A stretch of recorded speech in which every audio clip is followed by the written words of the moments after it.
We are journeying through the letter or epistle written by Paul to the church in Rome. நாம் இப்படியாக ரோமாபுரியில் இருக்கிற சபைக்கு என்று சொல்லி இந்த ஒரு கடிதத்தை அல்லது நிருபத்தை நாம் பார்த்து கொண்டு வருகிறோம். We have a list of the letters that the apostle Paul wrote, and the first one that is listed is the book of Romans, probably because that is the longest letter he wrote, and also a very important letter that he wrote because he deals in depth with salvation. இங்கே பார்க்கும் பொழுது பவுலடிகளை பார்க்கும் பொழுது அநேக நிருபங்களை எழுதியிருக்கிறார். ஆனாலும் இந்த ரோமாவில் உள்ள இந்த ரோமர் நிருபத்தை பார்க்கும் பொழுது முதல் எழுதின நிருபமாய் கருதப்படுகிறது. ஏனென்று சொன்னால் முதல் காரியம், இந்த நிருபமானது அதிக நீளமான புஸ்தகம் நிருபமாய் காணப்படுகிறது. அதே சமயத்தில் ரட்சிப்பை குறித்ததான காரியத்தில் இங்கே பவுல் கையாளுகிறதை நாம் பார்க்க முடியும்.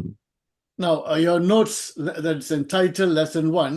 The first three lessons that we have covered, that is lesson 1 in your notes. This lesson will be lesson 2. So I hope you have your notes printed with you. Your notes should say lesson 2.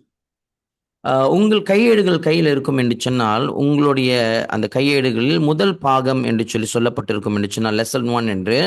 அதை பார்க்கும் பொழுது நம்மளுடைய இதுவரைக்கும் செய்த முதலாவது பாகம், இரண்டாவது பாகம், மூன்றாவது பாகத்தை குறிக்கிறது. இன்றைக்குள்ள 4வது பாகத்தை பார்க்கும் பொழுது உங்கள் கையேடுகளில் 2ஆம் பாகம் என்று சொல்லி குறிப்பிட்டிருக்கும் லெசன் 2 என்று சொல்லி. அதுதான் இன்றைக்குடைய பாடமாய் கருதப்படுகிறது. Let's quickly and briefly recap what we have covered. இதுவரைக்கும் நாம் பார்த்திருக்கிற காரியங்களை சீக்கிரமாய் ஒரு கண்ணோட்டம் இடுவோமாக. I hope you have taken the time to memorize the outline, because the outline of the book of Romans gives us the big picture of what Paul is systematically dealing with. நான் நம்புகிறேன் நீங்கள் நிச்சயமா நேரம் எடுத்து இந்த புஸ்தகத்தினுடைய அல்லது நிருபத்தினுடைய முக்கியமான குறிப்புகளை நீங்கள் கவனித்து வந்திருப்பீர்கள் என்று சொன்னால். ஏனென்று சொன்னால் இந்த முக்கிய குறிப்புகளை அல்லது அம்சங்களை, சாராம்சங்களை நீங்கள் கவனித்திருப்பீர்கள் என்று சொன்னால் இந்த புஸ்தகம் எவ்வடிவில் வடிவமைக்கப்பட்டிருக்கிறது என்று சொல்லி நீங்கள் அறிந்திருப்பீர்கள். So the book of Romans 16 chapters can be neatly divided into 3 big segments. இந்த ரோமன் நிருபம் 16 அதிகாரம் கொண்ட இந்த அதிகாரத்தை 3 பாகங்களாக நீங்க அழகாய் பிரித்து வைக்க முடியும். The first part, the first 8 chapters is theological. முதல் 8 அதிகாரங்களை பார்க்கும் பொழுது அது முதல் பாகம் என்று சொல்லுவோம். அதுதான் இறையியல் சார்ந்த ஒரு காரியமாய் காணப்படுகிறது. Paul will deal with 3 doctrines. பவுலடிகள் இப்படியாக 3 உபதேசங்களை கொண்டு அவர் இங்கே பேசுவார். First he will deal with the problem. What is the problem? And the problem is sin. முதலாவது பிரச்சனையை குறித்து அவர் கையாளுவார். அங்க இருக்கிற பிரச்சனை என்னவென்று சொன்னால் பாவம். Why do we need salvation? So Paul has to explain the need for salvation. ஏன் நமக்கு ரட்சிப்பு அவசியம்? ஆகினாலே பவுல் இந்த ரட்சிப்பின் அவசியத்தை குறித்து இங்கே அதிகமாய் இன்னும் வெளிப்படுத்தி பேசுவதை நீங்கள் பார்ப்பீர்கள். The problem is sin, and sin separates us from God. பிரச்சனை என்னவென்று சொன்னால் பாவமானது நம்மை தேவனை விட்டு தூரம் பிரிக்கிறது. Then what's the solution? The solution is, how can I stand before God and be declared righteous and not seen as a sinner? இதனுடைய தீர்வு என்ன? தேவனுக்கு முன்பாக நான் வந்து பரிசுத்தமாய் நிற்பது எப்படி? பரிசுத்தமாய் நிற்பதினால் தொடர்ந்து ஒரு பாவ வாழ்க்கை அல்லது பாவ மனிதனாய் வாழாமல் இருப்பது எப்படி? So number 2, justification. How we can be declared righteous. He gives the solution to the problem. இரண்டாவது பார்க்கும் பொழுது நம் நீதிமாக்கப்படுதல் என்னவென்று சொன்னால் இந்த பிரச்சனைக்குரிய ஒரு தீர்வை எப்படி நாம் நீதிமானாக்கப்பட முடியும் என்று சொல்லி அவர் சொல்லுகிறார். Then once we are justified, once we are born again, we accepted Christ, he talks about the journey of our salvation, which is called sanctification. பின்பு நீங்கள் பார்க்கும் பொழுது இந்த நீதிமானாக்கல் படுதல் இந்த காரியத்திலிருந்து அடுத்ததாக தேவனோடு நாம் பிரயாணிக்க வேண்டும். இந்த பிரயாணத்தை தான் இவர்படியாக சுத்திகரிப்பு என்று சொல்லி அவர் சொல்லுவார். So he deals with sin, the problem. He deals with the solution, justification. And number 3, he deals with how to live a justified life, what we call sanctification. ஆகினாலே 3 காரியங்களை இங்கே பவுல் கையாளுகிறார். முதலாவது இது பிரச்சனை என்னவென்று சொன்னால் பாவம். பின்பு பாவத்திலிருந்து எப்படி நாம் நீதிமானாக்கப்படுகிறோம், நீதிமானாக்கப்படுகிறதிலிருந்து தொடர்ந்து எப்படியாக ஒரு நீதிமானான வாழ்க்கை வாழ முடியும், இதுதான் சுத்திகரிப்பின் வாழ்க்கை என்று சொல்லி பவுல் இந்த காரியத்தை நமக்கு சொல்லுகிறார். After dealing with the theological part, he comes to the national part. He deals with Israel. முதலாவது பார்க்கும்போது இறையியலில் சார்ந்த காரியத்தை அவர் கையாளுகிறார். பின்பு முழு சமுதாயமாக காணப்படுகிற இந்த அங்கே இருக்கிற தேசத்தினுடைய பிரச்சனையை அவர் கையாளுகிறதை பார்க்கிறோம். It seems, although initially those who responded to the gospel were Jews, the first church was all Jewish, but as time went by, the gospel seemed to be spreading more among the Gentiles and not so much among the Jewish people. இங்கே பார்க்கும்போது ஆரம்பத்தில் பார்க்கும் பொழுது இப்படியாக இந்த சுவிசேஷமானது யூதர்கள் மத்தியில பிரகடனம் பண்ணப்பட்டது, அது அங்கே போனது. பின்பு நீங்கள் நாட்கள் நடந்து போகும்போது பார்க்கும் பொழுது யூதர்கள் மத்தியில் அல்லாமல் இந்த சுவிசேஷமானது அதிகமாக புறஜாதியில் மத்தியிலே போய் வந்தடைந்தது. So the question is, what has happened to Israel? ஆகினாலே கேள்வி என்னவென்று சொன்னால், இஸ்ரவேலுக்கு என்ன நடந்து விட்டது? What has happened to this nation that God made a covenant, God promised the Messiah? What has happened to this nation? What is going to happen to the nation in the future? இந்த மேசியா என்ற தேவன் அவர்களோடு ஒரு ஒப்பந்தம் பண்ணி இருக்கிறார். இந்த தேசத்துக்கு இப்பொழுது என்னதான் நடந்திருக்கிறது? So Paul will deal with this question in chapters 9, 10 and 11. ஆகினாலே பவுலடிகள் இந்த கேள்விக்கு பதில் தக்க அதிகாரம் 9, 10, 11 அவர் பதிலை கொடுப்பார். In chapter 9, Paul talks about Israel's past. Chapter 10, he talks about Israel's present condition. In chapter 11, he talks about Israel's future. 9ஆம் அதிகாரத்தில் பார்க்கும் பொழுது இஸ்ரவேலினுடைய கடந்த காலத்தை பற்றி அவர் பேசுவார். பின்பு 10ஆம் அதிகாரம் வரும் பொழுது அவர் இஸ்ரவேலினுடைய நிகழ்காலத்தை பற்றி பேசுவார். பின்பு 11ஆம் அதிகாரம் வரும் பொழுது இஸ்ரவேலினுடைய எதிர்காலத்தை குறித்து பவுலடிகள் பேசுவார். So first part is theological, second part national, the third part is practical. Chapters 12 to 16 is all about how we can live our Christian lives in a practical way. ஆகினாலே முதல் பாகத்தை பார்க்கும் பொழுது இப்படியாக இறையியலில் சார்ந்த காரியத்தை பவுலடிகள் கற்றுக் கொடுக்கிறார். பின்பு பார்க்கும் பொழுது தேசமாக எப்படி அவர்கள் இருக்கிறார்கள் கையாள வேண்டும் என்று சொல்லி காரியத்தை கற்றுக் கொடுக்கிறார். பின்பு அதிகாரம் 12 16ஆம் அதிகாரம் வரைக்கும் நீங்கள் பார்த்தீங்கன்னு சொன்ன 3வது காரியமாக எப்படி நாம் அன்றாட ஜீவியத்தை நாம் இப்படியாக வாழ முடியும் என்று சொல்லி அவர் கற்றுக் கொடுக்கிறார். Just memorizing the outline helps us to understand the message of the book of Romans tremendously. இந்த குறிப்புகளை மாத்திரம் ஒருவேளை நாம் மனப்பாடம் பண்ணிவிடுவோம் என்று சொன்னால் ரோமர் புஸ்தகம் அல்லது ரோமர் நிருபம் என்ன சொல்ல வருகிறது என்று சொல்லி முழுமையாக ஒரு அளவுக்காவது நமக்கு இது புரிந்தல் இருக்கும். Now we look at the introduction, the first 17 verses. நாம் இப்படியாக முன்னுரையை பார்த்திருக்கிறோம். முதல் 17 வசனங்களை இதுவரைக்கும் நாம் பார்த்து வந்திருக்கிறோம். Where the apostle Paul will establish his ministry and his message. பவுலடிகளை பார்க்கும்போது தன்னுடைய ஊழியத்தை குறித்தும் தன்னுடைய செய்தியை குறித்தும் அங்கே ஒரு நிலைநாட்டுகிறதை நீங்கள் கவனிப்பீர்கள். His ministry called as an apostle, his message the gospel. அவருடைய ஊழியம் என்னவென்று சொன்னால் அப்போஸ்தலனாக அவர் அழைக்கப்பட்டிருக்கிறார். பின்பு தன்னுடைய இந்த சுவிசேஷம் நற்செய்தி என்னவென்று சொன்னால் இந்த நற்செய்தியை குறித்து தான் சுவிசேஷமாக சொல்லுகிறார். He says, I am not ashamed of the gospel. Why? Because it is in the gospel that you see the power of God unto salvation. அவர் சொல்லுகிறார், சுவிசேஷத்தை குறித்து வெட்கப்படேன் என்று சொன்னால் சுவிசேஷத்தை கொண்டுதான் தேவனுடைய வல்லமை வெளிப்படுகிறது என்று அவர் சொல்லுகிறார். And the gospel, the good news, is not just information. The gospel is centered on a person, the Lord Jesus Christ. இந்த நற்செய்தி என்று சொல்லும் பொழுது வெறும் தகவல் மாத்திரம் அல்ல, ஆனாலும் இந்த முழு நற்செய்தியானது இந்த சுவிசேஷத்தின் செய்தியானது கிறிஸ்துவின் மீது சார்ந்திருக்கிறது. So what we have read or what he has mentioned in verse 17, now from verses 18 onwards he is going to expound it and explain in detail.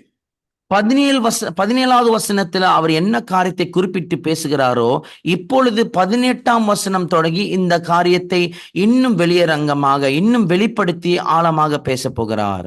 So from chapter 1 verse 18 until chapter 3 verse 20, Paul is going to talk about and explain about sin. இந்த அதிகாரம் 1:18 தொடங்கி 3 அதிகாரம் 20 வரைக்கும் பவுலடிகள் இங்கே இந்த மனுஷனுடைய பாவத்தை குறித்து அவர் பேச போகிறார். The Jewish people, the way they looked at the world was, they are the Jews, God's covenant people, and everyone else is labeled as Gentiles. யூதர்களை பார்க்கும் பொழுது அவர்களுடைய பார்வையின் கீழ் அவர்கள் என்ன நினைத்தார்கள் என்று சொன்னால், அவர்கள் தேவனாலே உடன்படிக்கை பண்ணப்பட்டிருக்கிற மக்களாய் இருக்கிறபடினாலே இந்த உலகத்தில் மற்ற எல்லோரும் புறஜாதிகள் என்று சொல்லி அவர்கள் எண்ணி இருந்தார்கள். And Paul, when he's writing, also deals with the people of the world as either you are a Jew or you are a Gentile. பவுலடிகள் எழுதும் பொழுது அவர் இப்படியாக இந்த யூதர்களுக்கு இந்த நிருபத்தை எழுதும் போது என்ன சொல்வார் என்று சொல், ஒன்று நீங்க யூதரா இருக்கலாம் அல்லது புறஜாதிகள் என்று சொல்லிதான் குறிப்பிட்டு அவர் பேசுவார். So all of us who are not a Jew, we will come under the category called Gentiles. ஆகினாலே யூதர்களாய் இராத நாம் எல்லோரும் ஒரு அமைப்பின் கீழ் தான் வருவோம். எங்கே என்று சொன்னால் புறஜாதிகள் என்று சொல்லி இந்த கட்டத்தின் கீழ் தான் நாம் வருவோம். Now the word Jew that's used in the New Testament and is used today represents all Israelites. யூதர்கள் என்று சொல்லும் பொழுது இன்றைக்கு நாம் பார்க்கும் பொழுது முழு இஸ்ரவேலை குறிக்கிறது. In the Old Testament, the Jew belonged to the tribe of Judah. பழைய ஏற்பாட்டில் பார்க்கும்போது யூதர்கள் யார் என்று சொன்னால் யூதா கோத்திரத்தினுடையவர்கள் தான் யூதர்கள் என்று சொல்லி சொல்லப்படுவார்கள். But today when we use the word Jew, we don't only refer to the people of the tribe of Judah, all Israelites, we use the word Jew.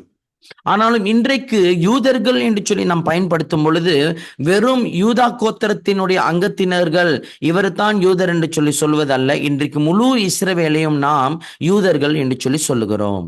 Now right in the beginning of the lesson 1, if you remember, I gave you a court room scene. ஆரம்பத்திலே முதல் அதிகாரத்துல நம்ம ஆரம்பிக்கும் பொழுது உங்களுக்கு ஞாபகம் இருக்கணும், ஒரு இப்படியாக இந்த நீதிமன்றத்தினுடைய அந்த காட்சியை உங்களுக்கு ஒப்பனையாய் வைத்திருந்தேன். We had the judge, we had two accused, and we had the prosecuting officer, which is the Apostle Paul. நாம் பார்த்திருந்தோம் என்னவென்று சொன்னால், அங்கே முன்பாக நீதிபதி இருக்கிறார், பின்பு 2 குற்றவாளிகள் குற்றம் சாடப்பட்டவர்கள் நிற்கிறார்கள், பின்பு இங்கே அங்கே வழக்கறிஞராய் இங்கே நிற்கிறார். அவர் யார் என்று சொன்னால் பவுல் இருக்கிறார். So the judge is God and the two accused are, one the Gentiles, the other one the Jews. இங்கே நீதிபதி இருக்கிறார். இந்த 2 குற்றவாளிகள் யார் என்று சொன்னால், ஒன்னு புறஜாதிகள், இன்னொரு பக்கம் யூதர்கள் நிற்கிறார்கள். Paul presented his case before the judge, proving that the Gentiles stand guilty before God and therefore they deserve punishment.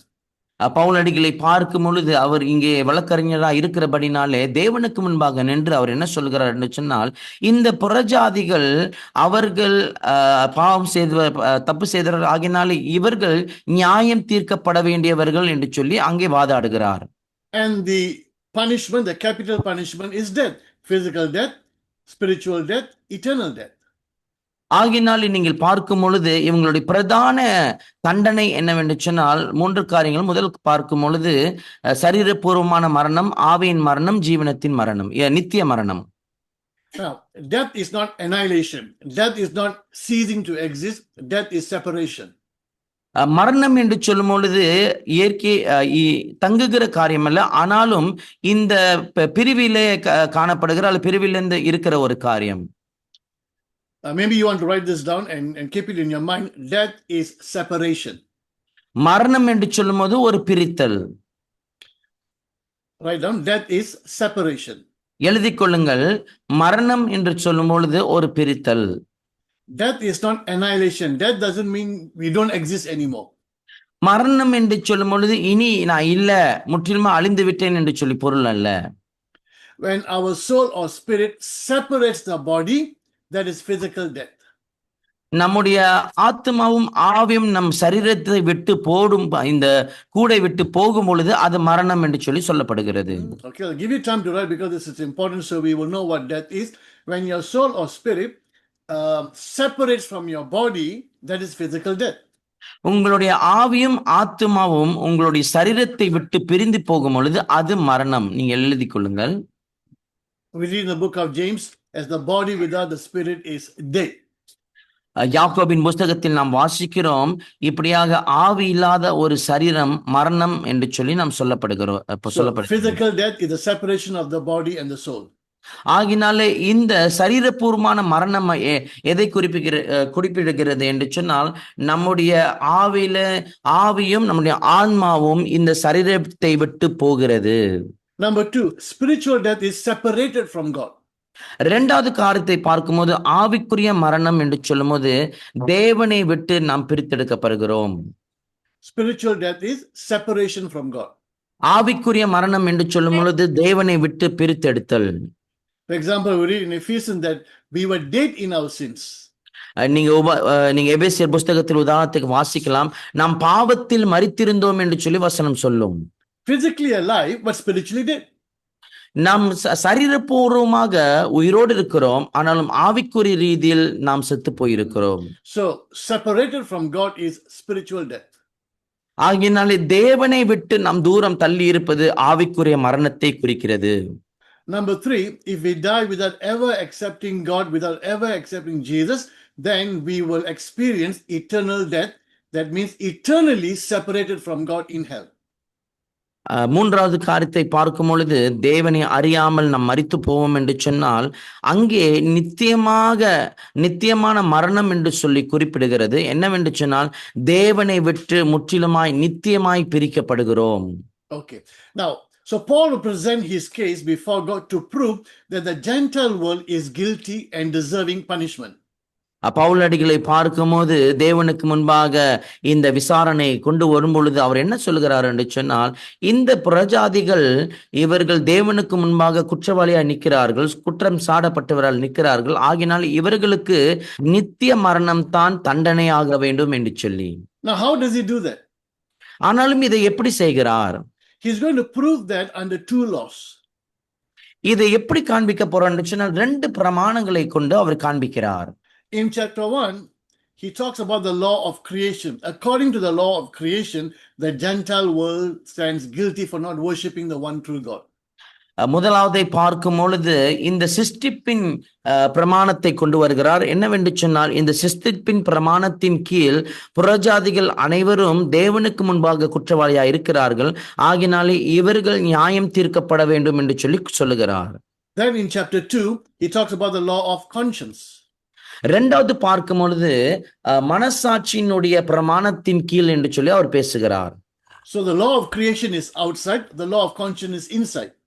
ஆகினாலே இந்த சிருஷ்டிப்பினுடைய பிரமாணம் வெளியே காணப்படுகிறது, மனசாட்சியின் பிரமாணமோ நமக்குள்ளாய் காணப்படுகிறது. So now let's look at this explanation of Paul in detail.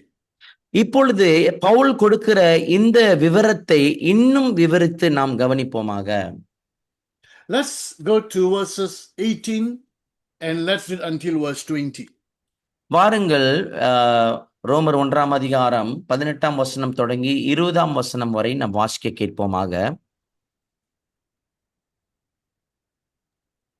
The wrath of God is being revealed from heaven against all the godlessness and wickedness of people who suppress the truth by their wickedness. Since what may be known about God is plain to them, because God has made it plain to them.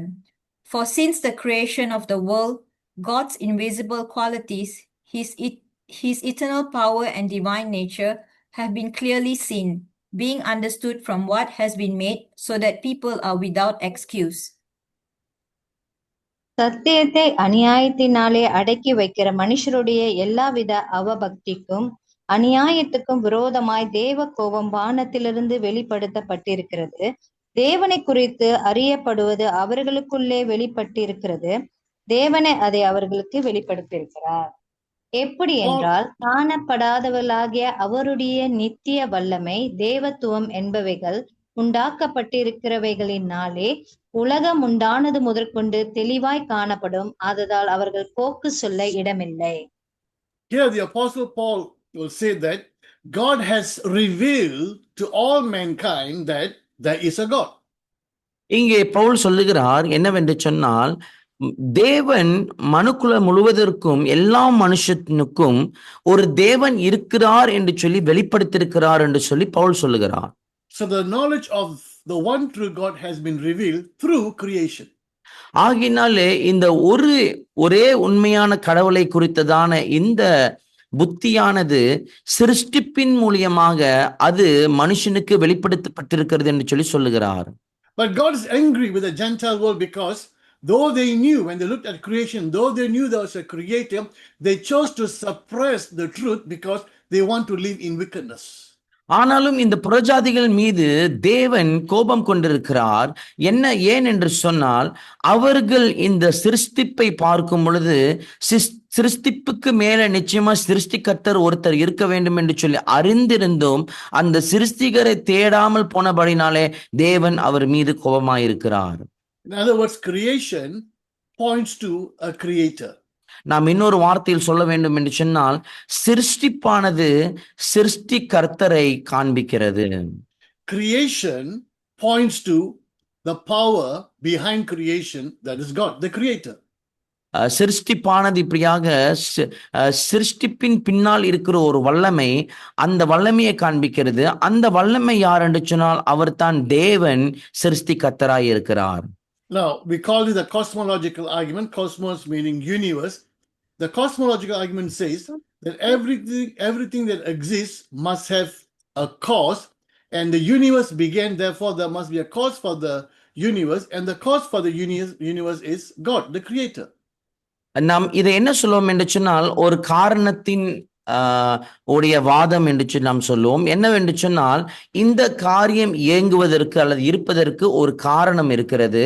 அந்த காரியத்தின் பின்னாக, இந்த காரணத்தின் பின்னால இயங்குவது அந்த சிருஷ்டிகர்த்தர் என்று சொல்லி நாம் சொல்லுவோம்.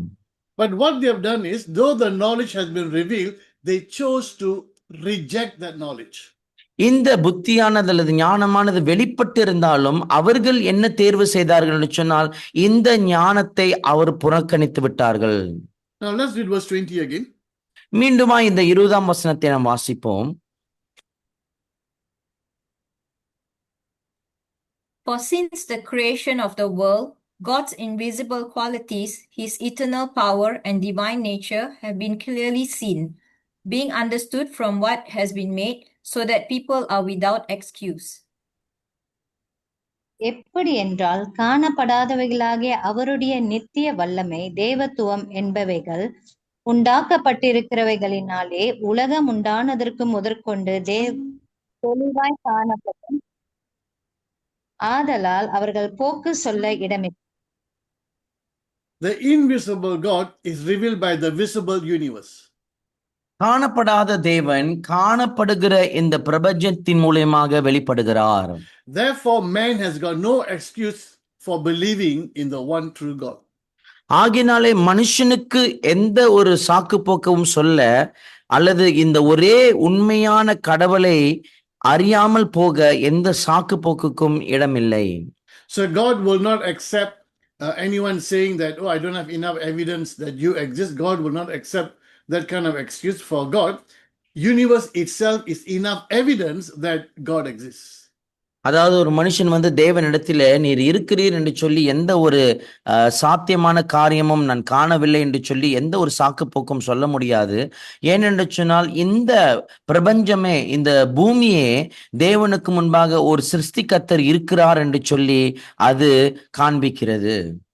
When you look at a painting, even though you don't know who the painter is, you will never say the painting came into existence by itself. No, there must be a painter. ஒரு வரைபடத்தை நாம் பார்ப்போம் என்று சொன்னால் அல்லது ஒரு வர்ணம் தீட்டுதலை பார்ப்போம் என்று சொன்னால் நாம் அதை பார்த்து இந்த வர்ணம் தீட்டுதல் அல்லது இந்த வரைபடமானது இயற்கையாகவே தன்னாகவே உருவாகினது என்று சொல்லி நாம் சொல்ல மாட்டோம். நிச்சயமாய் நமக்கு தெரியும் இதற்கு பின்னால இதை வரைந்தவர், இதை வர்ணம் அடித்தவர் ஒருவர் இருக்கிறார் என்று சொல்லி. Now, I may not know who the painter is. I have not seen the painter, but my conclusion will be this has been painted by someone. நிச்சயமா இந்த வரைபடத்தை பார்க்கும் பொழுது இது யார் வரைந்தார்கள் அல்லது அவரை குறித்து எனக்கு தகவல் தெரியாமல் இருக்கலாம். ஆனாலும் ஒரு முடிவுக்கு நம்ம வர முடியும். நிச்சயமாய் இந்த வர்ணம், இந்த ஒப்பனைக்கு பின்பாக நிச்சயமா ஒருவர் இருக்கிறார் என்று சொல்லி நான் முடிவுக்கு வர முடியும். Now that's logical conclusion to look at a painting and say someone must have painted it. That's logical conclusion. நிச்சயமாய் இந்த அதாவது நம்ம அறிவு சார்ந்த காரியம் தான் என்னவென்று சொன்னால் ஒரு வரைபடம் இருக்கிறது. இதை நிச்சயமாய் ஒருவர் வரிந்திருக்க கூடும் என்று சொல்லி வருவதே இது சாதாரண ஒரு காரியம்தான். So we have something much, much greater than a painting. We have creation. We have the universe. So it's a logical conclusion to say there is some power that has brought the creation into existence. இது வெறும் வரைபடம் மாத்திரமல்ல, இந்த பிரபஞ்சத்தை பார்க்கும் பொழுது இன்னும் மாபெரும் காரியமாய் காணப்படுகிறது. ஆகினாலே இந்த மாபெரும் காரியத்தை சிருஷ்டித்தவர் நிச்சயமாய் ஒருவர் இருப்பார், ஒரு வல்லமை இருக்கிறது, அவர்தான் கடவுள் என்று சொல்லி நாம் சொல்ல முடியும். இது இல்லை என்று சொல்லி சாக்கு போக்கு சொல்ல இடமில்லை. But what the Gentile world has done is they have rejected that knowledge. ஆனாலும் புறஜாதியர்கள் என்ன பண்ணியிருக்கிறார்கள் என்று சொன்னால் இந்த ஞானத்தை அசட்டை பண்ணியிருக்கிறார்கள். Let's read verse 21. 21ஆம் வசனத்தை வாசிக்க கேட்போம். For although they knew God, they neither glorified him as God nor gave thanks to him, but their thinking became futile and their foolish hearts were darkened. அவர்கள் தேவனை அறிந்தும் அவரை தேவனென்று மகிமைப்படுத்தாமலும் ஸ்தோத்திரமலும் இருந்து தங்கள் சிந்தனைகளினாலே வீணரானார்கள். உணர்வில்லாத அவர்களுடைய இருதயம் இருளடைந்தது. Now, anyone who wants to think logically, rationally, will say there has to be some supreme power behind creation. அதாவது நம் சரியான சிந்தனை கொண்டு நாம் சிந்திப்போம் என்று சொன்னால் இந்த உலகம் சொல்லுவோம், இந்த சிருஷ்டிப்பின் பின்னால நிச்சயமாக ஒரு சிருஷ்டிகர்த்தர் அல்லது சிருஷ்டிகர் இருப்பார் என்று சொல்லி. For although they knew God, they neither glorified him as God nor gave thanks to him. They deliberately rejected the God of creation. தேவன் இருக்கிறார் என்று சொல்லி அறிந்தும் தேவனை துதியாமல் போனார்கள் என்று சொல்லி வசனம் சொல்லுகிறது. இது என்னத்தை காண்பிக்கிறது என்று சொன்னால் அவர்கள் அதாவது வேணும்னாவே தன் அறிவுபூர்வமாகவே இதை நிராகரித்து விட்டார்கள். தேவன் இல்லை என்று சொல்லி நிராகரிக்கிறார்கள். And what happened as a result of rejecting the knowledge of the one true God? What happened in their mind and in their hearts? உண்மையான தேவன் இருக்கிறார் என்று சொல்லி இந்த உண்மையை அவர்கள் நிராகரிக்கும் பொழுது அவர்களுடைய சிந்தனையிலும் இருதயத்திலும் என்ன காரியம் ஏற்படுகிறது? Their thinking became futile and their foolish hearts were darkened. அவர்கள் இருதயமானது கடினமாகி இப்படியாக தங்களுடைய சிந்தனையானது கடினமாகி இருதயமானது இருளானது என்று சொல்லி நாம் பார்க்கிறோம். And what happened was, as we read in verse 22, 22ஆம் வசனத்தை நாம் தொடர்ந்து வாசிக்கும் பொழுது, let's read 22. 22ஆம் வசனத்தை வாசிக்க கேட்போம். Although they claimed to be wise, they became fools. அவர்கள் தங்களை ஞானிகள் என்று சொல்லியும் பைத்தியக்காரராகி. The Tamil says paitam, they became fools. They thought they were wise, but they ended up being fools. அவர்கள் ஞானிகள் என்று சொல்லியும் பைத்தியக்காரர்கள் என்று சொல்லும் பொழுது அவர் மதியினமற்ற புத்தியற்றவர்களாய் மாறினார்கள் என்று சொல்லி வசனத்தில் பார்க்கிறோம். Now, by rejecting the one true God, did they all become atheists? உண்மையான தேவனை அவர்கள் புறக்கணிக்கும் பொழுது அவர் கடவுள் இல்லை என்று சொல்லி மனுஷர்களாய் மாறினார்களா? Did they become atheists? அவர்கள் நாத்திகனாய் மாறினார்களா? No, they were very religious. அவர்கள் மிகவும் மதம் சார்ந்தவர்களாய் காணப்பட்டார்கள்.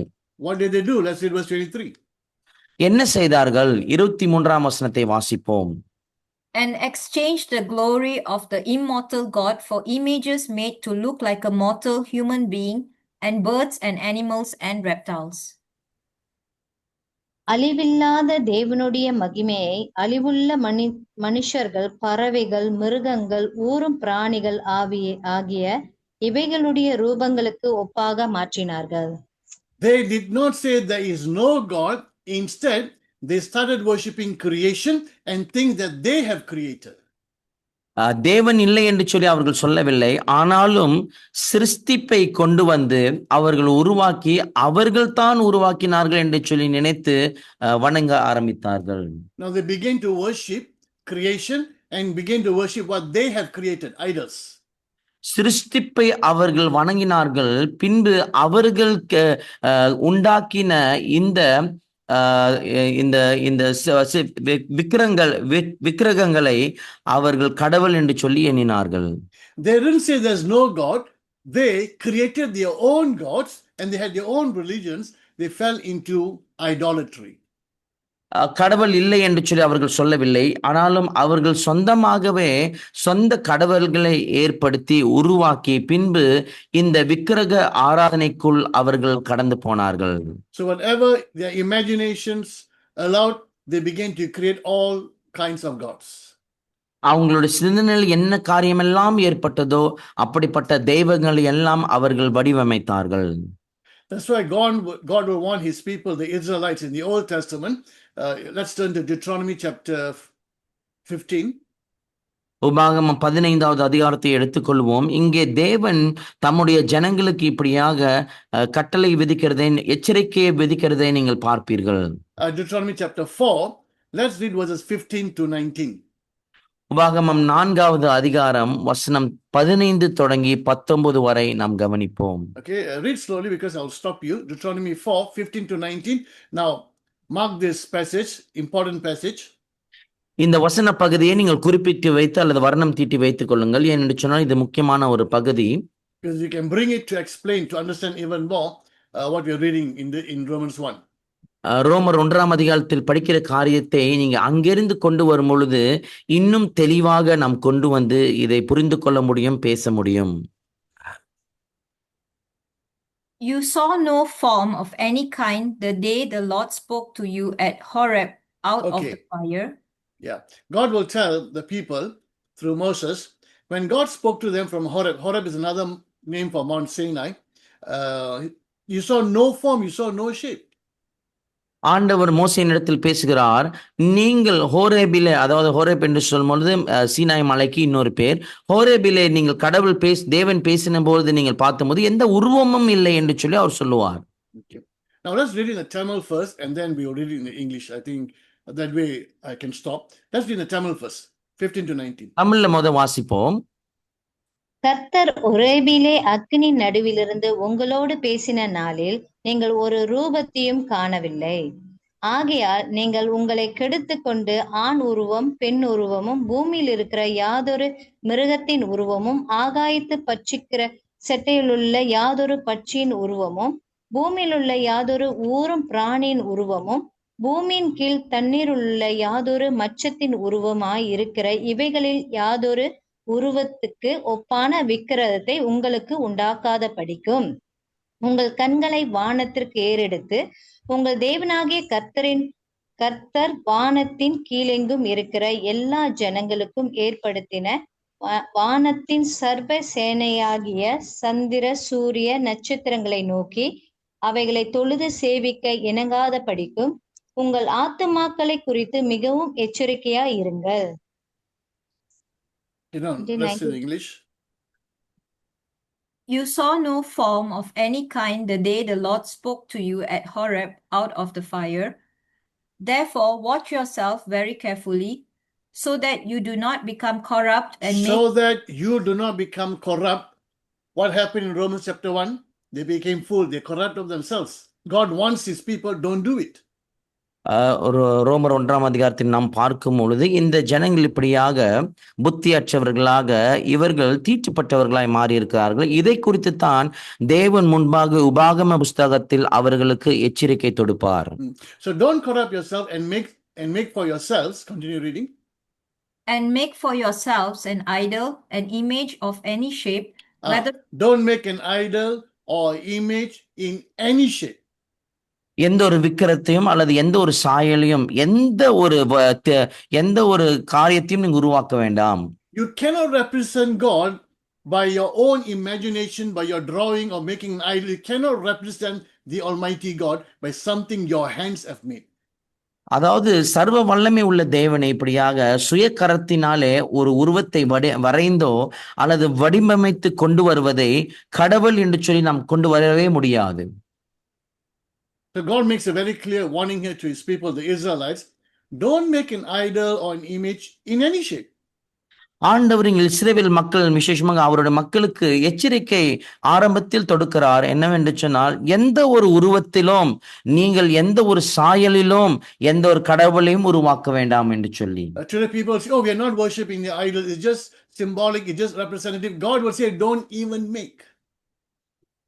ஆண்டவர் அதாவது ஜனங்கள் சொல்லுவார்கள், நாங்கள் விக்கிரகத்தை ஆராதிப்பது கிடையாது, ஆனாலும் ஒரு ஒரு காரியத்தை தான் பார்க்கிறோம் என்று சொல்லுவார்கள். ஆனால் ஆண்டவர் சொல்லுவார், ஒரு உருவமாக எந்த ஒரு ரூபத்தையும் கொண்டு வந்து நீங்கள் சேவை செய்ய வேண்டாம், ஆராதிக்க வேண்டாம் என்று சொல்லுவார். Doesn't matter what label you put on it. You can put the label Jesus, you can put the label, whatever label you put, God makes it very clear, don't make an idol. நீங்கள் எந்த ஒரு சொரூபத்தை வைத்து எப்படிப்பட்ட பெயரையும் நீங்கள் கொடுக்கலாம். அங்கே இயேசு என்று சொல்லி பெயர் சூட்டினாலும், ஆனால் ஆண்டவர் இங்கே சொல்லுகிற ஒரு காரியம் இருக்கிறது, எந்த ஒரு சொரூபத்தையும் உருவாக்க வேண்டாம் என்று சொல்லி. We read in the book of Exodus, when God brought his people out of Egypt, they were slaves, God delivered them. யாத்ராகம புஸ்தகத்தில் நாம் வாசிப்போம், இப்படியாக அடிமைத்தனத்தில் இருந்த தன்னுடைய இஸ்ரவேல் மக்களை அவர் எகிப்தின் தேசத்திலிருந்து வெளியே கொண்டு வருகிறதை நாம் வாசிப்போம். And when he delivered them, God performed 10 plagues. And all these 10 plagues were to show the Israelites and to the Egyptians that God is greater than all that they considered gods. இந்த இஸ்ரவேல் மக்களை வெளியே கொண்டு வருவதற்கு கர்த்தர் 10 விதமான வாதங்களை இந்த எகிப்து தேசத்தின் மீது கொண்டு வருவார். விசேஷமாக இஸ்ரவேல் மக்களும் இதை பார்ப்பார்கள், அங்கு எகிப்து தேசத்தாரும் பார்ப்பார்கள். என்ன காண்பிக்கிறார் என்று சொன்னால், தேவன் அதாவது இந்த எகிப்தியர் வணங்கிற இந்த 10 கடவுள்கள் இருக்கிறார்கள், இந்த கடவுள்களை காட்டிலும் நாம் தேவன் சர்வ வல்லமை உள்ளவர் என்று சொல்லி அவர் காண்பிப்பார். So God will bring them to the wilderness, and God will call up Moses up to the mountain, but God wants to reveal certain things for Moses to go and teach his people. ஆண்டவர் வனாந்தரத்துக்கு தன்னுடைய ஜனங்களை கொண்டு வந்து பின்பு மோசேவை மலையின் மீது ஏறி வர சொல்லுவார். ஏனென்று சொன்னால், தன்னுடைய ஜனங்களுக்கு சில காரியங்களை மோசே எடுத்துக்கொண்டு கற்றுக்கொண்டு ஜனங்களிடத்தில் ஒப்புவிக்க வேண்டும், அவர்களுக்கு கற்றுக் கொடுக்க வேண்டும் என்று சொல்லி மலையின் மேல் ஏற சொல்லுவார். And Moses was there for 40 days, and the people will get frustrated. They will go and complain to Aaron, oh, we don't know what happened to Moses. 40 நாள் அளவு மோசே வராதபடினாலே இந்த ஜனங்கள் எரிச்சல் அடைந்து பின்பு ஆரோன், அதாவது மோசேயின் சகோதரனாய் இருக்கிற ஆரோனின் இடத்தில் சென்று, மோசேக்கு என்ன ஆயிற்று தெரியவில்லையே என்று சொல்லி அவர்கள் புலம்புவார்கள். Make for us gods. எங்களுக்கு கடவுளை அல்லது தெய்வங்களை உருவாக்குங்கள் என்று சொல்லி சொல்லுவார்கள். Aaron will collect the gold, and then he will make into a golden calf. பின்பு பார்க்கும்போது ஆரோன் ஜனங்கள் மத்தியிலிருந்து தங்கத்தை வசூலித்து பின்பு அவர்களுக்கு என்று சொல்லி ஒரு பொன் கன்று குட்டியை உருவாக்குவார். And you know what they call the golden calf? Yahweh, which is the personal name of God. அந்த பொன் கன்றை பார்க்கும் பொழுது அவர்கள் என்ன பெயர் சூட்டுவார்கள் என்று சொன்னால், யாஹ்வே என்று சொல்லி சூட்டுவார்கள். அந்த யாஹ்வே என்ற பெயர் தேவனுடைய தனித்துவம் வாய்ந்த பெயர் என்று சொல்லி நமக்கு தெரியும். Now, there are so many gods that man have created, but who is the one true creator God? He revealed himself through the name Yahweh. Yahweh means I am. அநேக கடவுள்களை மனுஷர்கள் உருவாக்கி இருக்கிறார்கள். ஆனாலும் மனுஷனிடத்தில் தம்மை கடவுள் என்று சொல்லி வெளிப்படுத்தின உன்னதமான கடவுள் யார் என்று சொன்னால், தன்னை மனுஷனிடத்தில் யாஹ்வே என்று சொல்லி பெயர் சொல்லி கொடுத்து காண்பித்த கடவுள் தான் உண்மையான கடவுளாய் காணப்படுகிறார்.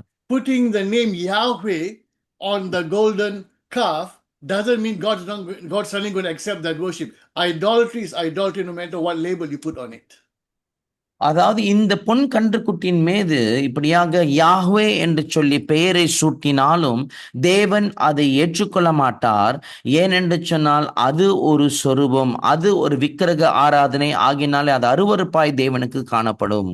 So God will tell his people in Deuteronomy chapter 4, don't make yourselves corrupt and make an idol or an image in any shape. ஆகினால் தான் உபாகமம் 4ஆம் அதிகாரத்தில் வரும்போது ஆண்டவர் தம்முடைய ஜனங்களை பார்த்து கராட்சிப்பார். அவர் சொல்லுவார், எந்த ஒரு சொரூபத்தையும் எந்த ஒரு விக்கிரத்தையும் நீங்கள் உங்களுக்கு என்று சொல்லி படைத்துக் கொள்ள வேண்டாம் என்று சொல்லி சொல்லுவார். And then God will go in detail. பின்பு ஆண்டவர் இதை இன்னும் ஆழமாக இன்னும் தெளிவாக அங்கு உரைக்கிறதை நாம் பார்க்க முடியும். Let's keep reading. தொடர்ந்து வாசிப்போம்.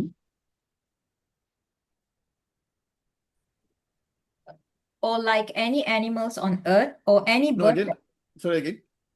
or like any. Do not make yourselves corrupt. Okay, so that you do not become corrupt and make for yourselves an idol an image of any shape, whether formed like a man or a whether woman, formed like a man or a woman, ஒரு ஆண் உருவம் போல அல்லது பெண் உருவம் போல, or like any animal on earth, or any bird that or flies. hold on, or like any animal on this earth, maybe it's a donkey, a cow, elephant, whatever, any animal on this earth, பூமியில் ஊறும் எந்த ஒரு பிராணியை போல, அதாவது ஒரு கழுதையா இருக்கலாம் அல்லது ஒரு யானையா இருக்கலாம், அது என்ன வேணாலும் இருக்கலாம். next, Or any bird that flies in the air, any bird that flies in the air, whatever that flies in the air, eagle or whatever, don't make any shape. பறக்கும் எந்த பறவையை கொண்டு, ஒருவேளை அது கழுகா கூடயும் இருக்கலாம், எந்த ஒரு நம் சொரூபத்தை உருவாக்க கூடாது. Next in the list, or like any creature that moves along the ground, any creature that crawls, that moves along the ground, like snakes, like crocodile, anything that's crawling on the ground. பூமியின் ஊறும் எந்த பிராணிகளும், ஒருவேளை ஒரு பாம்பை போல அல்லது முதலைகளைப் போல, இந்த ஒரு சுரூபத்தையும் நீங்கள் உருவாக்க கூடாது. Next in the list, or any fish in the waters below. now nothing that walks or runs, nothing that flies, nothing that crawls, nothing that swims, nothing that is like a man or woman. God gave a complete list and told them, don't make an idol in any shape. இங்க நீங்க பார்க்கும் பொழுது ஆண்டவர் ஒரு முழு பட்டியலை கொடுத்து, அதாவது ஓடுகிற அல்லது நடக்கிற இந்த பிராணியை போல, ஊடோறும் பிராணியை போல, அல்லது நீந்தும் பிராணி போல, அல்லது பறக்கும் பறவைகளை போல, அல்லது ஒரு ஆண் உருவத்திலோ பெண் உருவத்திலோ என்று சொல்லி, இது முழு பட்டியலை ஆண்டவர் அந்த மனுஷர்களிடத்தில் கொடுத்திருப்பார். To make an object in any shape with your own hands, whether shaped like a man or woman, or like an animal, or like anything, or whatever that flies, whatever that's in the water, to make and to bow down and to worship is to disgrace God. It is to humiliate God. Is to tell God, you are not my God. This thing that I have created, they are my gods. அதாவது உங்கள் சொந்த கையினாலே இந்த மனுஷன் பெண் உருவமோ ஆண் உருவமோ அல்லது எந்த மிருகத்தின் உருவமோ, பறக்கும் பறவைகளினுடைய உருவமோ, ஊடும் பிராணிகளுடைய உருவமோ, எந்த உருவத்தை நீங்கள் செய்தாலும் நாம் என்ன சொல்கிறோம் என்று சொன்னால், தேவனை உதாசீனப்படுத்தி, நீங்கள் எனக்கு கடவுள் கிடையாது, ஆனாலும் நான் படைத்த இந்த பொருள்தான் என்னுடைய கடவுள் என்று சொல்லி நாம் தேவனை நிராகரிக்கிறோம். That's why Romans chapter 1 verse 18 we read that God is angry. He's angry with his people because he has revealed to them that there is a creator through creation, but they chose to reject that revelation. ஆகினால் தான் 18ஆம் வசனத்தில் முதலாவது நாம் வாசித்ததை போல, தேவன் மனுஷன் மீது கோபம் கொண்டார். ஏனென்று சொன்னால், சிருஷ்டிப்பானது சிருஷ்டிகர்த்தர் ஒருவர் இருக்கிறார் என்று சொல்லி காண்பித்தும் அவர்கள் அதை நிராகரித்து சிருஷ்டிப்பை வணங்கினபடினாலே தேவன் அவர்கள் மீது கோபம் கொள்கிறார். Look how detailed God is listing out to his people. தன்னுடைய ஜனங்களுக்கு ஆண்டவர் எவ்வளவு தெளிவான ஒரு பட்டியலை கொடுக்கிறார் என்று சொல்லி கவனித்தீர்களா? Not shaped like a man, மனுஷனோட ஆணுடைய உருவம் அல்ல, not shaped like a woman, பெண்ணின் உருவம் போல அல்ல, or any animals on the land, நடக்கும் எந்த ஒரு மிருகங்களை போல அல்ல, or anything that flies, பறக்கிற எந்த பட்சிகளை போல அல்ல, anything that crawls, ஊடுருவும் எந்த பிராணிகளை போல அல்ல, anything that's in the water, தண்ணீர் இருக்கிற எந்த மச்சங்களை போல அல்ல. and the list continues. Keep reading. And when you look up to the sky, நீ வானத்தை நோக்கி பார்க்கும் பொழுது, and you see the sun, the moon, and the stars, the whole heavenly array. When you look up to the sky, you look at the universe. We have the sun and the moon and everything else, planets, whatever, is all under the category called stars. அதாவது வானத்தை நோக்கி பார்க்கும் பொழுது அங்கே சூரியன், சந்திரன், பின்பு நட்சத்திரங்கள் அல்லது மற்ற இந்த கிரகங்களை பார்க்கும்போது எல்லாம் என்ன சொல்லப்படும் என்று சொன்னால், வானத்தின் நட்சத்திரம் என்று சொல்லி சொல்லப்படும். Keep reading.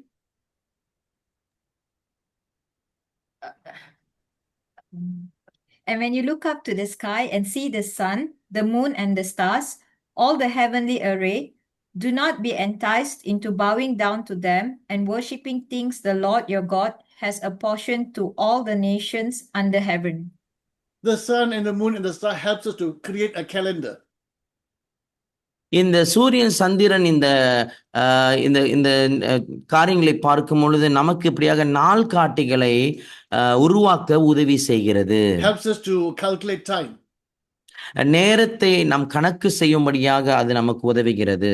When you look up to the sun, don't worship the sun. சூரியனை நோக்கி பார்க்கும் பொழுது சூரியனை நாம் கும்பிட வேண்டாம் அல்லது நமஸ்கரிக்க வேண்டாம். When you look up to the moons or the stars, don't worship them.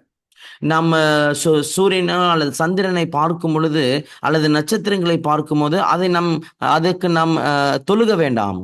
Don't worship created things, worship the creator. படைக்கப்பட்ட அல்லது சிருஷ்டிக்கப்பட்ட பொருட்களை அல்லது காரியங்களை நாம் ஆராதிக்க வேண்டாம், ஆனாலும் சிருஷ்டி கர்த்தரை ஆராதிக்க வேண்டும். Today we see people worshiping the sun, worshiping the moon, worshiping all kinds of planets and stars and giving power to them. What happened to worshiping the one who created them? இன்றைக்கு பார்க்கும்போது அநேக ஜனங்கள் இப்படியாக சூரியனை நமஸ்கரிக்கிறார்கள், சந்திரனை, பின்பு நட்சத்திரங்களை, கிரகங்களை, இப்படியாக அதற்கு வல்லமையை கொடுத்து அவைகளை அவர்கள் நமஸ்கரிக்கிறார்கள். ஆனாலும் படைத்த அந்த சிருஷ்டிகர்த்தர் அவருக்கு என்ன ஆயிற்று? Everything God said, do not worship. Guess what man did? Even God's own people Israel, they did everything that God told them not to do. எதெல்லாம் ஆண்டவர் செய்யக்கூடாது, இதை வணங்கக்கூடாது என்று சொன்னாரோ, கேள்வி என்னவென்று சொன்னால் அத்தனையும் மனுஷன் வணங்கி அதை உருவாக்கி வைத்தான். Let's come back to Romans chapter 1. ரோமர் 1ஆம் அதிகாரத்துக்கு நாம் திரும்பி வருவோம். Verse 23. 23வது வசனம்.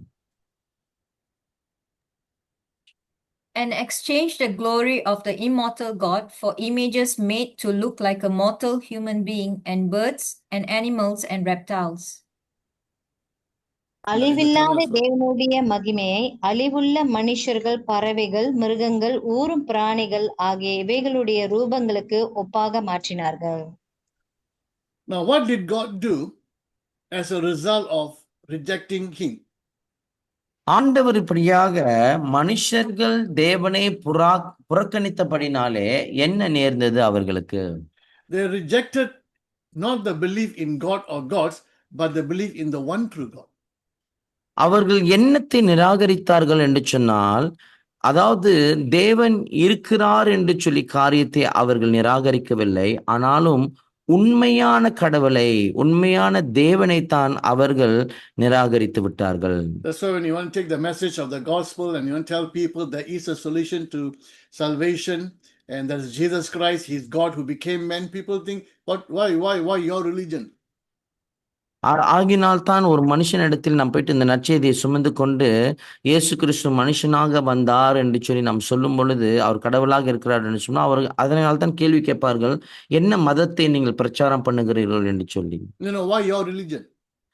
ஏன் உங்கள் மதம் என்று சொல்லி கேள்வி கேட்பார்கள். So many religions. So what makes yours so special? அவர்கள் சொல்லுவார்கள், இந்த உலகத்தில் அநேக மதங்கள் உண்டு, ஆகினாலே உங்கள் மதம் ஏன் விசேஷித்தமாய் இருக்கிறது என்று சொல்லி சொல்லுகிறீர்கள் என்று சொல்லி கேட்பார்கள். We have not created a religion. We have come to individually have come to realize we don't want to worship creation. We want to worship the Creator. மதத்தை நாம் உருவாக்கவில்லை, ஆனாலும் தனிப்பட்ட ரீதியிலே நாம் உணர்ந்திருக்கிற காரியம் என்னவென்று சொன்னால், சிருஷ்டிப்பை நாங்கள் வணங்க விரும்பவில்லை, ஆனாலும் சிருஷ்டி கர்த்தரை நாங்கள் வணங்க விரும்புகிறோம். The Creator has revealed himself not only through creation, he has come to this world in the form of a human being and revealed to mankind who he is, and that is Jesus Christ. சிருஷ்டி கர்த்தரை பார்க்கும் பொழுது சிருஷ்டிப்பின் மூலியமாய் மாத்திரம் மனுஷர்களிடத்தில் தேவன் இருக்கிறார் என்று சொல்லி காண்பிக்கவில்லை, ஆனாலும் மனு கூலத்தை எடுத்து, மனு ரூபத்தை எடுத்து இந்த உலகத்துக்கு தேவன் இருக்கிறார் என்று சொல்லி நிரூபித்து காண்பித்திருக்கிறார். Jesus Christ is not some good man, some good teacher, some good rabbi, some good prophet. He's more than that. He is God incarnate.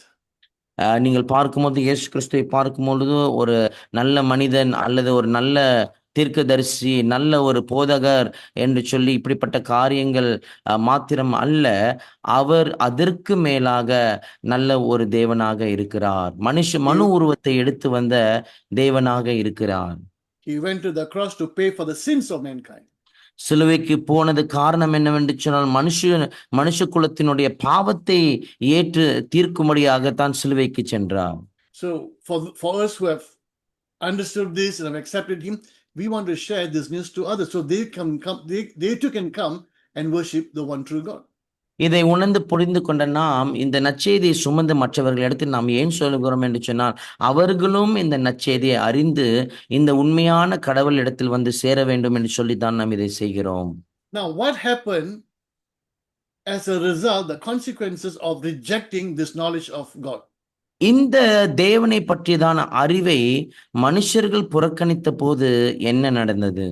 Now, Paul goes in detail from verse 24 to 32 in detail. பவுலடிகளை பார்க்கும்போது 24ஆம் வசனம் தொடங்கி 32ஆம் வசனத்தை வரைக்கும் இதை குறித்து அதிகமாய் விவரித்து பேசுகிறதை நீங்கள் கவனிப்பீர்கள். But I want you to observe this phrase that comes in verse 24, 26 and 28. 24, 26 மற்றும் 28ஆம் வசனத்தில் வருகிற இந்த ஒரு முக்கியமான வாக்கியத்தை கொஞ்சம் கவனியுங்கள். In the Tamil will come in the end. So let's just read one verse in the Tamil first, verse 24. தமிழ்ல பார்க்கும்போது கடைசியில் இது வரும். ஆகினால் ஒரு வசனத்தை வாசிப்போம். 24ஆம் வசனத்தை வாசிக்க கேட்போம். இதன் நிமித்தம் அவர்கள் தங்கள் இருதயத்திலுள்ள இச்சைகளினாலே ஒருவரை ஒருவர் தங்கள் சரீரங்களை அவமானப்படுத்தத்தக்கதாக தேவன் அவர்களை அசுத்தத்திற்கு ஒப்பு கொடுத்தார். Now, so it comes at the ending. In the English, it will come in the beginning. Can you just read verse 24, just the first part? Therefore, God gave them over. Therefore, God gave them over. Verse 26. Because of this, God gave them over. God gave them over. Verse 28. Furthermore, just as they did not think it worthwhile to retain the knowledge of God, so God gave them over. God gave them over. Verse 28. இந்த 3 வசனங்களிலும் 24, 26, 28 நீங்கள் வாசிக்கும் பொழுது ஆண்டவர் ஒப்பு கொடுத்தார் என்று சொல்லி இந்த வசனத்தை நாம் பார்க்க முடியும். You see, when they rejected the knowledge of the one true God, they fell into idolatry, and idolatry opened the door into immorality. இந்த காரியத்தை நாம் கவனிக்கும் பொழுது என்னவென்று சொன்னால், உண்மையான தேவனே அல்லது அவரை பற்றி அறிகிறதான அறிவை அவர்கள் நிராகரித்த போது அவர்கள் எதற்குள் விழுந்தார்கள் என்று சொன்னால், இந்த சிலை வணக்கத்துக்குள் அல்லது இந்த விக்கிரக ஆராதனைக்குள் கடந்து போனார்கள். இந்த விக்கிரக ஆராதனையானது எந்த இன்னொரு வாசலை திறந்தது என்று சொன்னால், அவர்கள் இப்படியாக நன்னறியற்ற வாழ்க்கையை வாழ, முறையற்ற வாழ்க்கையை வாழ அவர்களுக்கு வழி திறந்தது. Because if we look at, whether it's Roman religion, Greek religions, or many of these religions where they've got many gods, if you read some of their stories, it's very immoral. அதாவது இந்த கிரேக்க வணக்கமா இருக்கட்டும், ரோமருடைய அவர்கள் வணக்கமா இருக்கட்டும், என்ன வணக்கங்களா இருந்தாலும் நீங்க அவர்களுடைய கதைகளை வாசிப்பீர்கள் என்று சொன்னால் மிகவும் அது இப்படியாக முறையற்ற கதைகளாய் இருக்கும். You have gods that rapes young girls. சில கடவுள்கள் இருக்கிறது இப்படியாக சின்ன பிள்ளைகளை இப்படியாக பாலியல் துன்புறுத்தல் செய்கிறது. You have gods that two male, one becomes a woman, and then both will have sexual relation, and they'll give, and the one that's female becomes pregnant and gives birth, and that becomes another god. இங்கே பார்க்கும் பொழுது ரெண்டு ஆண்கள் இப்படியாக அங்கே கூடி வரும் பொழுது இன்னொரு ஆண் வந்து பெண் உருவமாய் மாறி இவர்கள் பால் உறவு கொண்டு பின்பு அந்த கடவுளானது இன்னொரு குழந்தையை பெற்றெடுக்கும் பொழுது அந்த குழந்தையானது இன்னொரு கடவுளாய் மாறுகிறது என்று சொல்லி இப்படிப்பட்ட கதைகள் எல்லாம் இருக்கிறது. So when man creates his own gods and creates stories around this, if their gods are immoral, they can live an immoral life. Nothing wrong with them, because why? Their gods are doing it. ஆகினாலே மனிதர்கள் தங்களுடைய சொந்த கடவுள்களை உருவாக்கி ஏற்படுத்தி அதற்கு ஒரு கதையை வடிவமைத்து கொடுத்து இருப்பார்கள் என்று சொன்னால், அவர்களுடைய கடவுளை இப்படியாக முறைகேடான வாழ்க்கை வாழும் என்று சொன்னால் இவர்களும் முறைகேடான வாழ்க்கை வாழ முடியும் என்று சொல்லி அவர்களுக்கு வழி திறந்து கொடுக்கிறது. God gave them over to the lust of their hearts. This is what you want? This is what you want to do? Go ahead. அதாவது ஆண்டவர் தன்னுடைய இதயத்தினுடைய இந்த இச்சைகளுக்கு ஒப்பு கொடுத்தார் என்று சொல்லி ஆண்டவர் சொல்லுகிறார் வசனத்தில். அதனுடைய அர்த்தம் என்னவென்று சொன்னால், இதுதானே நீ ஆசைப்பட்ட, இதுதானே உனக்கு வேண்டும், போய் எடுத்துக்கொள் என்று சொல்லி ஆண்டவர் அப்படியாக அவர்களை ஒப்பு கொடுத்தார். When God takes his hands off, that's one of the biggest how can I put it? One of the biggest punishment. Why? He's no longer going to stop us from our sin. If we keep on deliberately doing it, God will say, okay, you want it, go ahead. But for all of this, there is a day of judgment. அதாவது ஆண்டவர் நம்மை விட்டு கரம் எடுத்து விடுவார் என்று சொன்னால் அது மிகவும் அபாயமான ஆபத்தான ஒரு நிலை. ஏனென்று சொன்னால் ஆண்டவர் கரம் எடுக்கும் பொழுது மனுஷனானவன் இன்னும் பாவத்தை அல்லது பாவத்தில் விழுவ ஆரம்பித்து விடுவான். அதாவது என்ன அர்த்தம் என்று சொன்னால், இதுதானே உனக்கு வேண்டும் என்று சொல்லி ஆண்டவர் ஒப்பு கொடுப்பார். பின்பு நியாய தீர்ப்பின் நாள் வரைக்கும் இதில் நாம் கடனாளியாய் இருந்து நியாய தீர்க்கப்படுவோம். In verse 23, they fell into idolatry. And what was the result? Verse 24, immorality. Again, when we come to verse 25, they fell. What did idolatry cause them to do? Verse 27, they fell into immorality. 23ஆம் வசனத்தை நீங்கள் பார்க்கும் பொழுது இப்படியாக அவர்கள் இந்த விக்கிரக ஆராதனையில் விழுந்தார்கள் என்று சொல்லி நாம் பார்க்கிறோம். விக்கிரக ஆராதனையில் செய்ததின் நிமித்தம் 24ஆம் அதிகாரத்தில் வசனத்தில் வரும் பொழுது அவர்கள் முறைகேடான காரியத்தில் அவர்கள் ஈடுபட்டார்கள். பின்பு 25ஆம் வசனத்தில் நாம் வாசிக்கிறோம், மீண்டும் அவர்கள் விக்கிரக ஆராதனைக்குள் கடைப்பிடித்தபடினாலே 26, 27 வசனம் சொல்லுகிறது, அவர்கள் முறையற்ற கேடான வாழ்க்கைக்குள் விழுந்தார்கள் என்று சொல்லி. Let's read verses 24 to 26. 24 to 26. 24ஆம் வசனம் தொடங்கி 26ஆம் வசனம் வரை நாம் வாசிக்க கேட்போம். Therefore, God gave them over in the sinful desires of their hearts to sexual impurity for Okay, the as we are reading this passage, I hope you have your Bibles open with you. But if you're just listening, listen to the list of sins that is listed here. Carry on. நீங்கள் வேதாகமத்தை உங்கள் கையில் வைத்திருப்பீர்கள் என்று சொல்லி நான் நம்புகிறேன். அதாவது திறந்து வைத்திருப்பீர்கள் என்று சொன்னால், அல்லது இல்லை என்று சொன்னால் நீங்கள் செவிமடுப்பீர்கள் என்று சொன்னால் பாவத்தை குறித்தான ஒரு பட்டியலை இங்கு ஆண்டவர் கொடுக்கிறார். அதை கொஞ்சம் கவனியுங்கள். Therefore, God gave them over in the sinful desires of their hearts to sexual impurity for the degrading of their bodies with one another. They exchanged the truth about God for a lie and worshipped and served created things rather than the Creator, who is forever praised. Amen. Because of this, God gave them over to shameful lusts. Even their women exchanged natural sexual relations for the unnatural ones. This is women and women having sexual relationship, what we call lesbianism. In the same way, the men also abandoned natural relations with women and were inflamed with lust for one another. Homosexuality, this is not new from those days. Women and women, men, we read this is unnatural. Men committed shameful acts with other men and received in themselves the due penalty for their error. Furthermore, just as they did not think it worthwhile to retain the knowledge of God, so God gave them over to a depraved mind so that they do what ought not to be done. They have become filled with every kind of wickedness, evil, greed, and depravity. They are full of envy, murder, strife, deceit, and malice. They are gossips, slanderers, God-haters, insolent, arrogant, and boastful. They invent ways of doing evil. They disobey their parents. They have no understanding, no fidelity, no love, no mercy. Although they knew God's righteous decree that those who do such things deserve death, they not only continue to do these very things, but also approve of those who practice them. Okay, you read until verse 32. Good. Let's do the same thing in the Tamil from 24 to 32. தமிழில் வாசிக்க கேட்போம். 24ஆம் வசனம் தொடங்கி 32ஆம் வசனம் வரை. இதன் நிமித்தம் அவர்கள் தங்கள் இருதயத்தில் உள்ள இச்சைகளினாலே ஒருவரை ஒருவர் தங்கள் சரீரங்களை அவமானப்படுத்தத்தக்கதாக தேவன் அவர்களை அசுத்தத்திற்கு ஒப்பு கொடுத்தார். தேவனுடைய சத்தியத்தை அவர்கள் பொய்யாக மாற்றி சிருஷ்டிகரை தொழுது சேவியாமல் சிருஷ்டியை தொழுது சேவித்தார்கள். அவரோ என்றென்றைக்கும் ஸ்தோத்தரிக்கப்படத்தக்கவர். ஆமேன். இதன் நிமித்தம் தேவன் அவர்களை இழிவான இச்ச ரோகங்களுக்கு ஒப்பு கொடுத்தார். அந்தபடியே அவர்களுடைய பெண்கள் சுபாவத்துக்கு விரோதமான அனுபவமாக மாற்றினார்கள். அப்படியே ஆண்களும் பெண்களை சுபாவப்படியே அனுபவியாமல் ஒருவர் தாமே ஒருவருக்கொருவர்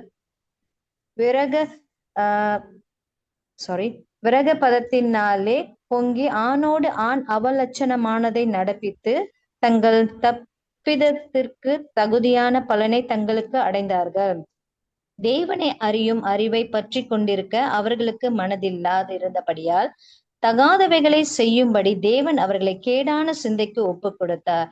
வசனம் 29. அவர்கள் சகலவித அநியாயத்தினாலும் வேசித்தனத்தினாலும் துரோகத்தினாலும் பொருளாசையினாலும் குரோதத்தினாலும் நிறையப்பட்டு பொறாமையினாலும் கொலையினாலும் வாக்குவாதத்தினாலும் வஞ்சகத்தினாலும் வன்மதித்தினாலும் நிறைந்தவர்களுமாய் புறங்கூறுகிறவர்களுமாய் அவதூறு பண்ணுகிறவர்களுமாய் தேவ பகைஞருமாய் துரோகித்த பண்ணுகிறவர்களுமாய் அகந்தை உள்ளவர்களுமாய் வீம்புக்காரருமாய் பொல்லாதவைகளை யோசிக்கிறதுக்கு பிணைக்கிறவர்களுமாய்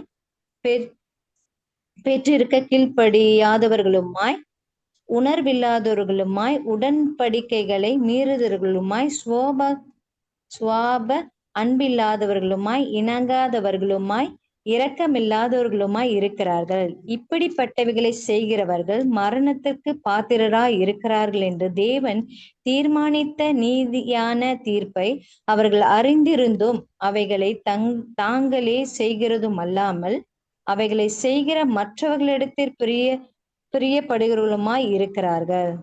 Look at the long list, the long description that Paul gives about the Gentile world. Not everyone does all the sin, but these are the sin that's found among the Gentile world. Why? Because they rejected the one true God.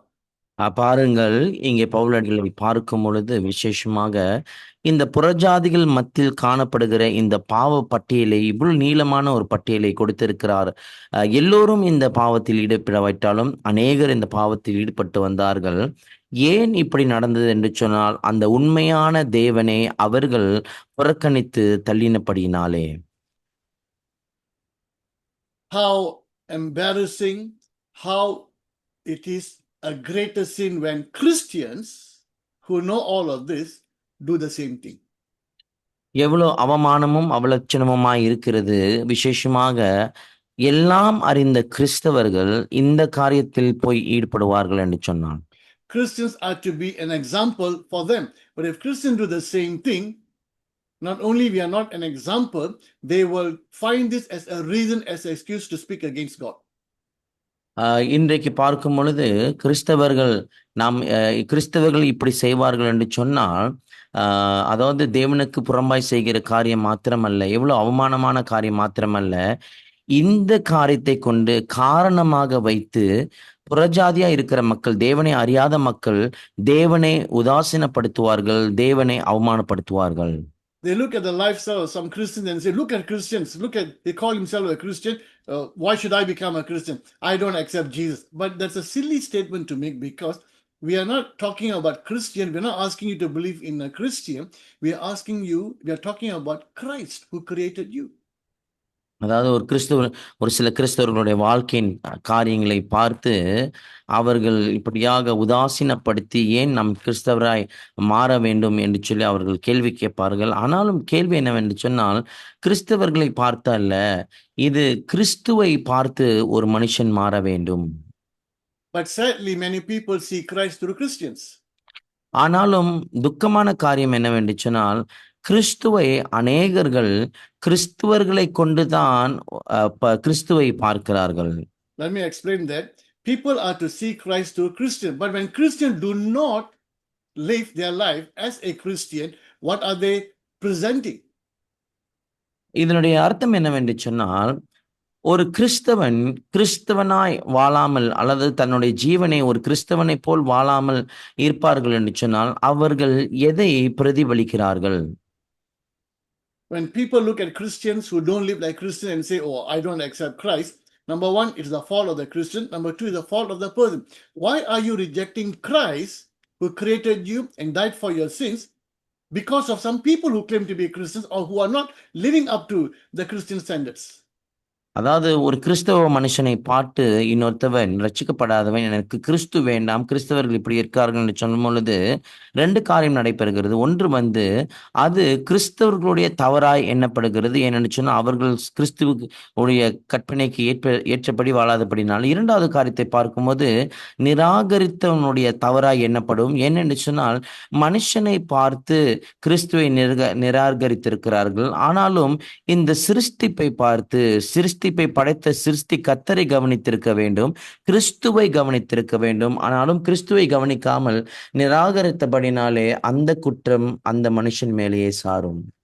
When people say, no, I don't want to come to church, I don't want to accept Christ, look at Christian, tell them, you either accept or reject Christ based on who Christ is, on what Christ has done. Don't look at these people. We are talking about Christ, not the people.